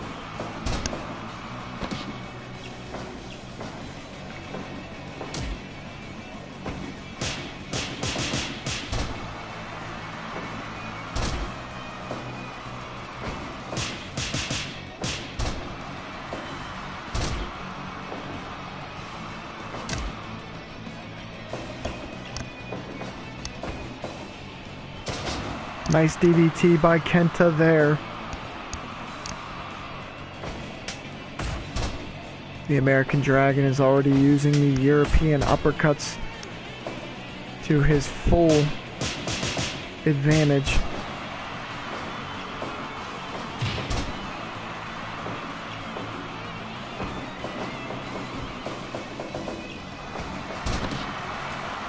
Now he's got an ankle lock applied.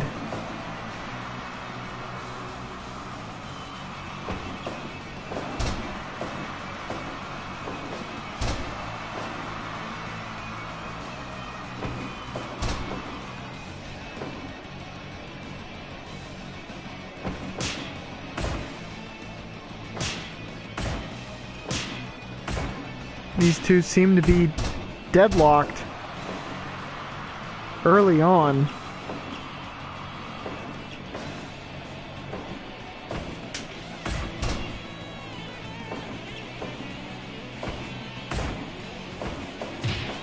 Seeing some very stiff strikes from both competitors.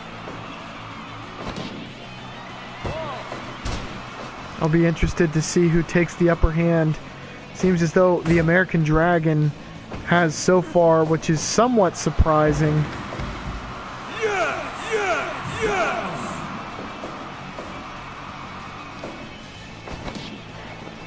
But I've often seen Kenta Kobayashi be a late riser, so to speak. Someone who kind of takes a little while to settle into the match. Perhaps that is what we are witnessing here. I have no doubt that he will eventually be able to put a very tough competitor in Daniel Bryan on notice. There will likely be a receipt for a lot of these kicks and punches we have been seeing.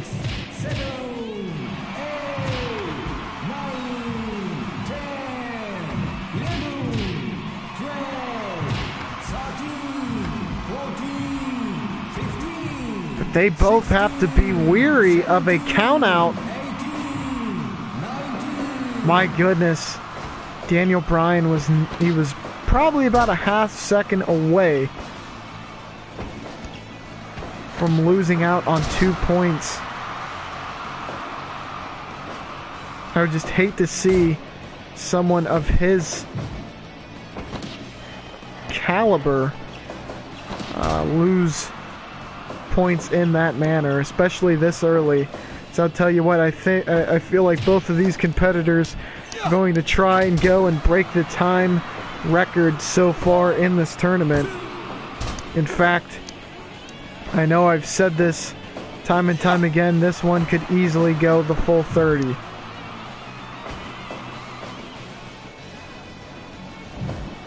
What a buckle bomb there by Kenta Kobayashi, the innovator of the buckle bomb, so to speak. Or at least one of the first competitors I have ever seen do it. But the yes lock is applied, a crossface applied to Kenta Kobayashi.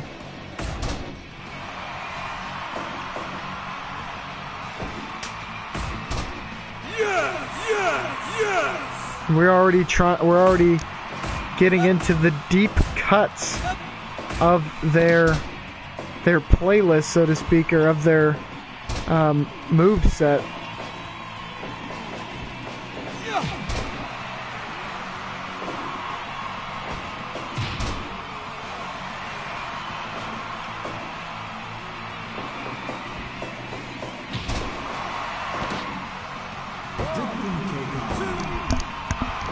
Kenta nearly wins it there. And look at the knees by D. Bry. Kenta's not careful, he will be decapitated.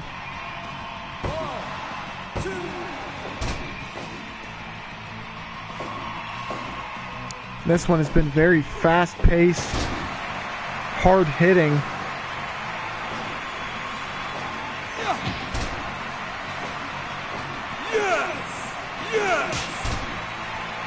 And Kenta says enough of that. But Daniel Bryan has an answer of his own.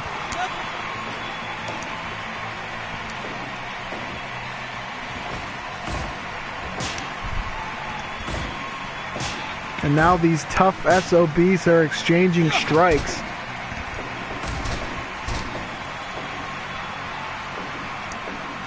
I think everyone knew just how tough these competitors were before we got into the matchup, but they are certainly proving it here in this matchup. I think Daniel Bryan literally just ran out of steam on that submission and was unable to keep it locked on.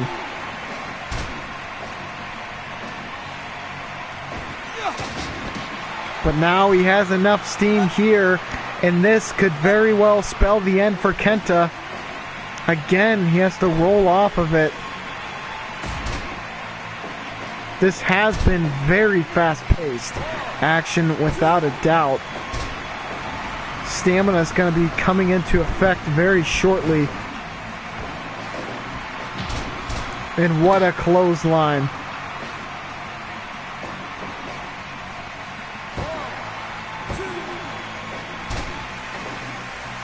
Man. And look at those chops. And he hasn't had enough yet. Neither has Daniel Bryan, as he continues to rise to his feet. And a nice roll up there. Oh, nearly got it. Kenta knows he was inches away from losing out on any points for day one.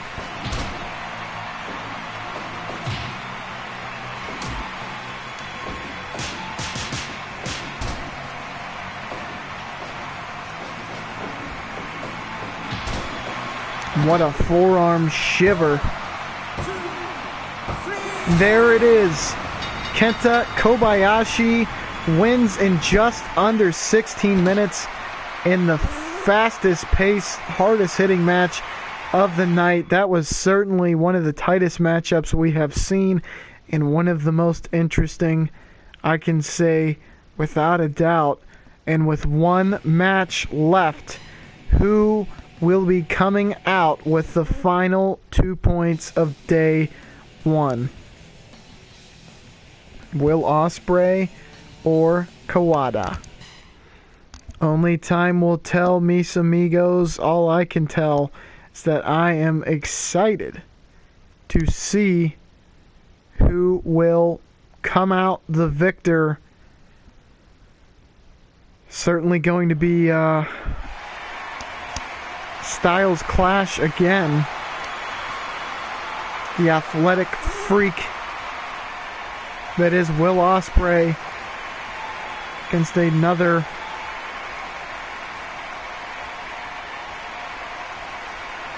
one-of-a-kind specimen in Kawada. Another member has had multiple 5-star matches in a very tough matchup for nearly any competitor.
These two feeling each other out so far. Certainly at Wrestle Kingdom 13, it seemed as though, Ospreay was trying to unveil a more brutal style.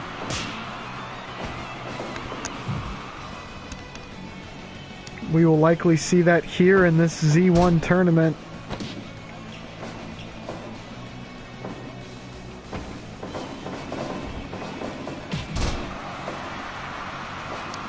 However, the fact still remains he is one of the most agile and athletic specimen in wrestling today. That's going to make him a very tough matchup for each and every single competitor. Experience might be his downfall, seeing as though he is going up against the likes of nearly all of the greats. Kawada definitely being chief among them.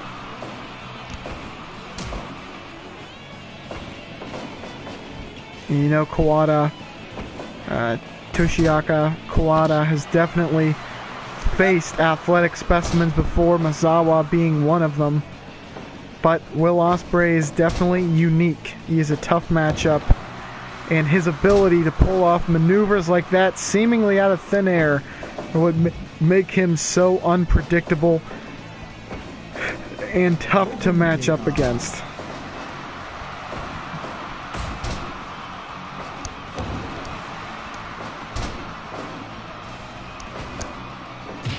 But Kawada, he's seen a lot. He's been in a lot of different type of matchups. I don't think he is going to be one to get overwhelmed too quickly. He'll be able to keep his head and keep his cool, at least in the early goings of this matchup.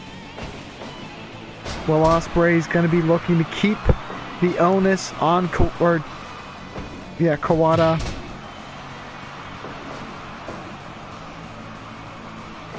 Make him sweat a little bit, make him think. Keep him reacting.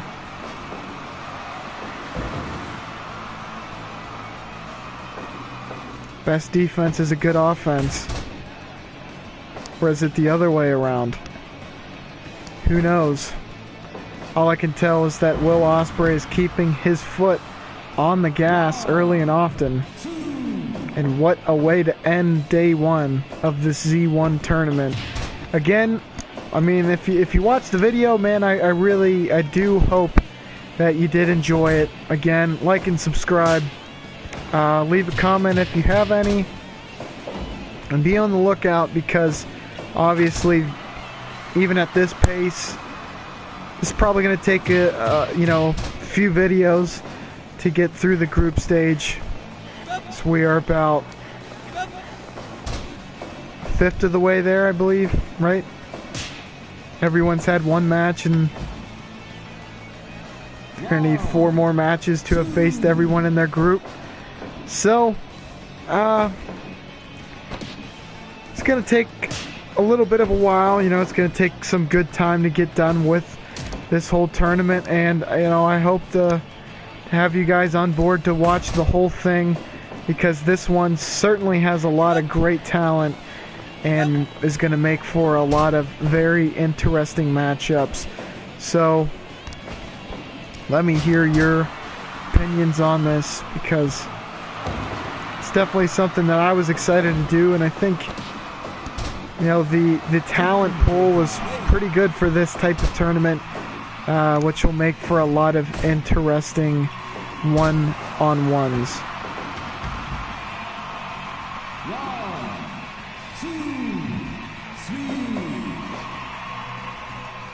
Both competitors look pretty good, pretty well off after 10 minutes of action, especially when you take a look back at some of the other matches that we had.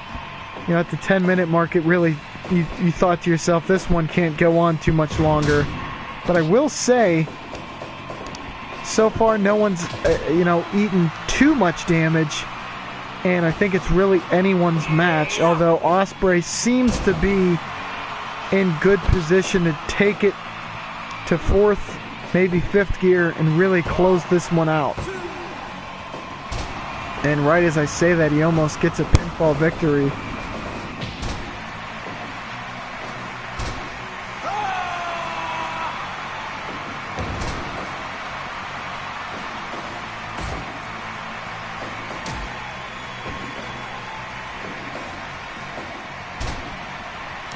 Now he's going for a roll-up.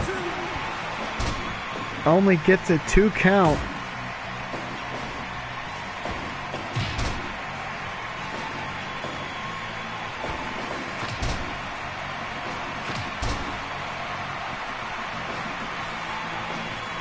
Both competitors have tricks up their sleeves. Nice Pele kick there.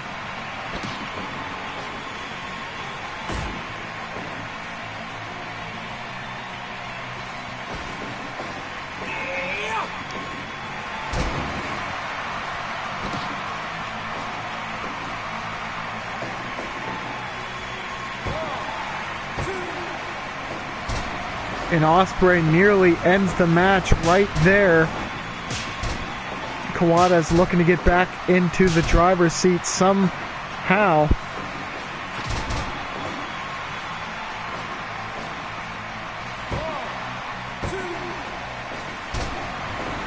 My goodness. This one is really starting to get interesting here at the end.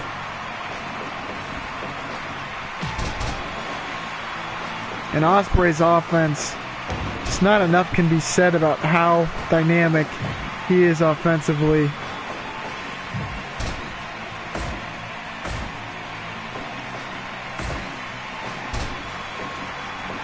These two are like a match made in heaven. Going back and forth. It's hard to believe we're already 16 minutes in.